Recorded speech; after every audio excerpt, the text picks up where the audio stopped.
حزب الشیطان، یہ اکیلا نہیں ہے. ایک تو وہ عزازیل ہے، اس کی طویل ترین عمر اللہ نے دے دی، وہ تو قیامت تک رہے گا. باقی بھی جنات جو ہیں ان کی نسل میں سے، یا اس کی نوع میں سے، اس کی نسل میں سے جنات کی عمریں انسانوں کی عمروں سے زیادہ ہیں، بہت زیادہ ہیں.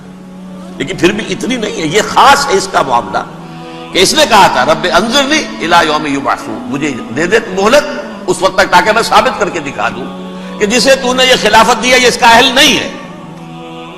Let me prove this point. ولا تجد اکثرهم شاکرین، تو ان کی اکثریت کو شکر گزار نہیں پائے گا. وہ ابلیس جو ہے وہ ریکروٹ کرتا ہے اپنے فوجی، اول تو خود جنات میں سے جو اس کے نمبر 1 لشکری ہے. قرآن مجید میں اس کا اشارہ دیا گیا ہے انہ یراکم هو وقبیلہ من حیث لا ترونہم. دیکھو لوگو، اے انسانوں، وہ ابلیس لعین عزازیل اور جو اس کی قبیلے کے لوگ ہیں، جنات ہیں، وہ تمہیں وہاں سے دیکھتے ہیں، تاکتے ہیں اور حملہ کرتے ہیں جہاں سے تم انہیں نہیں دیکھتے. وہ غیر مرئی ہیں، انویزیبل ہیں، تمہیں نظر نہیں آتے. ویزیبل دشمن کا وار تو روک لو گے، انویزیبل کا کیسے روکو گے؟ انہو یراکم ہوا وقبیلہ، اکیلا ہی نہیں ہے وہ تو تمہیں تاکتا ہے، تم پر حملہ کرتا ہے، گھات میں لگ کر جو ہے تمہارے اوپر حملہ کرتا ہے، وہ بھی اور اس کے ساتھ اس کے قبیلے کے لوگ جنات بھی، من حیث لا ترونہم، جہاں سے کہ تم انہیں نہیں دیکھتے. لیکن اس کے علاوہ وہ انسانوں میں سے بھی ریکریوٹ، رنگ روٹ وہ برپا کر، وہ جو ہے ان کو اپنے پاس رکھتا ہے فوج کے اندر. جس کی سب سے بڑی مثال کیا ہے؟ سورہ مجادلہ میں اللہ تعالیٰ نے منافق، حالانکہ وہ کون تھے؟ بظاہر حضور کا کلمہ پڑھنے والے، حضور کے پیچھے نماز پڑھنے والے، اسلام کا دعویٰ کرنے والے، ان کو اللہ فرماتا ہے اولئک حزب الشیطان الا ان حزب الشیطان هم الخاسرون. یہ شیطان کی پارٹی کے لوگ ہیں. وہاں مقابلے میں آیا ہے اولئک حزب اللہ الا ان حزب اللہ هم المفلحون. یہ دو پارٹیاں ہیں، حزب اللہ اللہ کی پارٹی جو اس کے مخلص بندے ہیں، وہ اللہ کی پارٹی، اور جو شیطان کے مرید بن گئے اس کے ہاتھ پر بیعت کر لی، لہذا وہ اس شیطان کی پارٹی کے لوگ ہیں، چاہے وہ انسان ہو چاہے جن ہو. تو انسانوں میں سے بھی اس کے حزب میں، اس کی پارٹی میں اس کے ایجنٹ ہیں اور بہت ہیں. بلکہ بہت سے تو ایسے ہیں کہ جو جنات کے بھی کان کتر دیں، ان کو بھی شیطنت سکھا دیں، پڑھا دیں. لیکن اب ایک بات سمجھیے، ایک دنیا میں نسل اور قوم بھی ایسی ہے جو ایک خاص وقت سے بحیثیت مجموعی من حیث القوم ابلیس کی ایجنٹ بن گئی ہے. وہ کون ہے؟ وہ یہودی ہے. یہ یہودی قوم جو ہے، اس میں ایک تو کچھ یہ کہ ان کی فطرت کے اندر یہ تھا کہ ہم ہیں اصل انسان، باقی انسان جو ہے وہ انسان نما حیوان ہے، ان کی کوئی حیثیت نہیں. ہم ہیں اصل انسان، نحن ابناء اللہ و احباؤہ. باقی یہ جنٹائلز، یہ گوئمز، غیر یہودی، یہ تو حیوانات ہیں. اب جیسے کہ انسانوں کو حق ہے کہ حیوانوں کو ایکسپلائٹ کریں، استعمال کریں.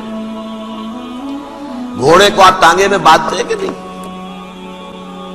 اس کی پسینے کی اور محنت کی کمائی ہے جو کھاتا ہے ٹانگا چلانے والا. البتہ یہ ضرور ہے کہ چونکہ اگلے روز پھر جوتنا ہے تو کچھ نہ کچھ تو اسے بھی کھلائے گا نا، اپنی کمائی میں سے کچھ دانے کھلائے گا، کچھ اور گھاس دے گا. یا بیل کو جوتنا ہے ہل میں تو کچھ نہ کچھ اس کو دینا ہوگا کھانے کو، لیکن پھر اسے استعمال کرنا ہے. تو ان کا مستقل قول یہ ہے کہ اصل انسان ہم ہیں، باقی پوری نوع انسانی ہمارے لیے حیوانوں کے درجے میں. ہم چاہیں جس طرح انہیں استعمال کریں، ایکسپلائٹ کریں، دھوکہ دیں، جیسے چاہیں لوٹیں، کھسوٹیں، سب کچھ کریں، بدعہدی کریں، ان سے سود لیں، سب کریں، جو بھی ممکن طریقہ ہو، یہ ہمارے لیے ہم ڈومینیٹ کریں گے، اور یہ در حقیقت ہمارے اعلی کار ہیں. ایک تو اس اعتبار سے یہود بقیہ پوری نوع انسانی کے دشمن بن گئے. قرآن مجید کی وہ آیت بھی میں نے آپ کو سنائی ہے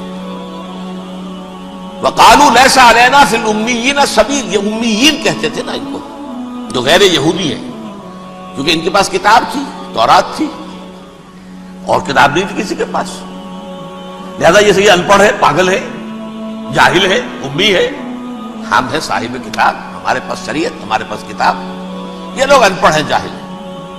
لیس علینا فی الامیین سبیل، ان امیین کو ہم لوٹیں، کھسوٹیں، دھوکہ دیں، فریب سے جو کریں، چوری کریں، ڈاکہ ڈالیں، جیب کے قطرے، جس طرح بھی کریں ہمارے لیے جائز ہے، ہمارے اوپر کوئی گرفت نہیں ہوگی۔ اللہ تعالیٰ ہم سے یہ نہیں پوچھے گا تم نے جھوٹ کیوں بولا تھا اس کے ساتھ، تم نے وعدہ خلافی کیوں کی تھی اس کے ساتھ، تم نے کیوں دھوکہ دیا تھا اس کو، تم نے کیوں اس کا مال جو ہے غبن کر لیا تھا، ہڑپ کر لیا، نہیں، ہم پر پوچھیں گے۔ اس اعتبار سے ایک تو یہ انسانیت کی دشمنی ان کی گھٹی میں پڑ گئی، اس غلط خیال کی وجہ سے ہم تو بخشے بخشائے ہیں، we are the chosen people of the lord, ہمیں تو اللہ اگر جہنم میں داخل بھی کرے گا تو صرف چند دن، لن تمسنا النار الا ایاما معدودات، باقی اصل میں تو ہم تو اللہ کے پسندیدہ، نحن ابناء اللہ واحباؤہ، اس کے بیٹوں کے مانند بڑے چہیتے ہیں، لاڈلے ہیں، یہ باقی دنیا، باقی انسان ہماری چراہ گاہ ہے، جیسے چاہے چرے، جس طرح چاہے ہڑپ کر جائیں۔ یہ تو ان کا پہلے سے مستقل معاملہ تھا، لیکن اس کے بعد ان کی تاریخ میں ایک دور وہ آیا جب حضرت مسیح علیہ السلام ان میں مبعوث کیے گئے۔ یہ 1400 سالہ تاریخ کا کلائمیکس ہے یہود کی۔ جب کتاب انہیں دی گئی تھی تورات حضرت موسیٰ کے ذریعے، وہ 1400 قبل مسیح کا واقعہ ہے۔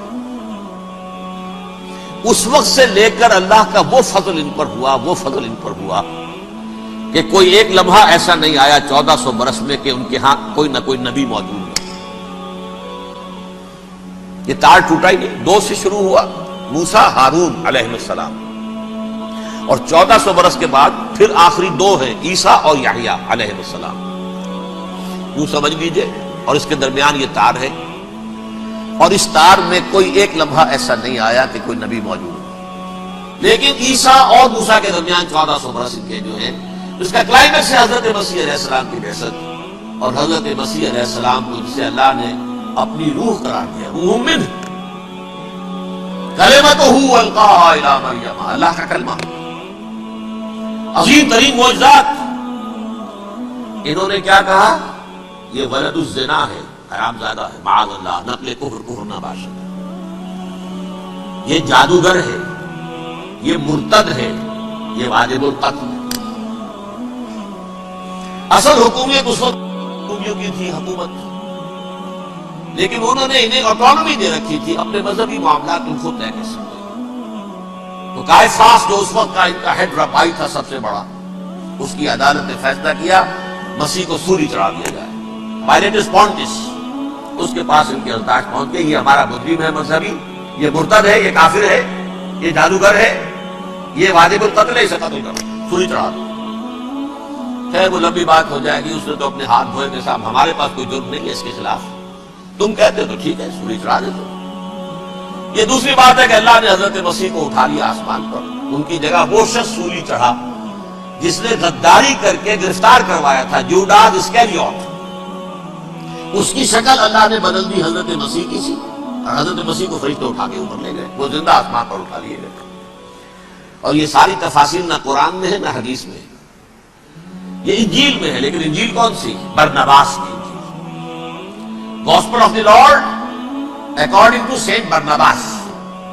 یہ حواریین مسیح میں سے تھے، لیکن عیسائی ان کو تسلیم نہیں کرتے، ان کی بائبل کو صحیح نہیں مانتے، کینونیکل نہیں مانتے۔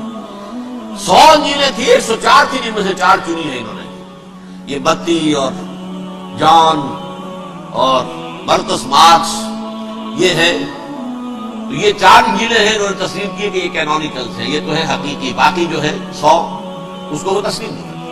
ان میں سے ایک ہے یہ برنباس، اس میں یہ تفصیل ہے کہ اللہ تعالیٰ نے اس شخص کی، جیوڈاس کی، یہودا، جیوڈاس اس کو انگریزی میں کہتے ہیں، اس کی شکل بدل دی حضرت مسیح کی سی، وہ گرفتار ہوا، وہ سولی چڑھا، وہ غدار تھا، غداری کی سزا اسے ملنی تھی، وہ مل گئی۔